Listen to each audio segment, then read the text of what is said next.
প্ল্যাটিনারি gearbox আসলে কি? প্ল্যাটিনারি gearbox হচ্ছে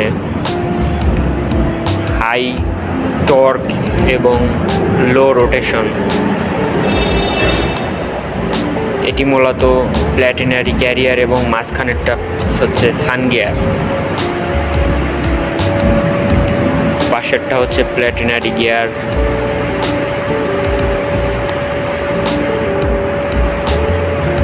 এইটাও গিয়ারবক্সের মধ্যে মোট 3টা প্ল্যানেট গিয়ার থাকে এবং একটি সান গিয়ার থাকে, এবং এই 4টি প্ল্যানেট ক্যারিয়ারের মধ্যে সংযুক্ত থাকে। এটি হচ্ছে রিং গিয়ার, যার মধ্যে পুরা সেট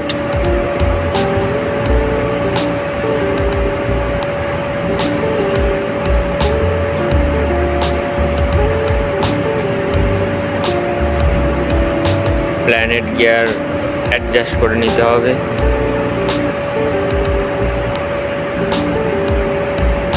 সান গিয়ার মূলত আউটপুট টর্ক দেয়।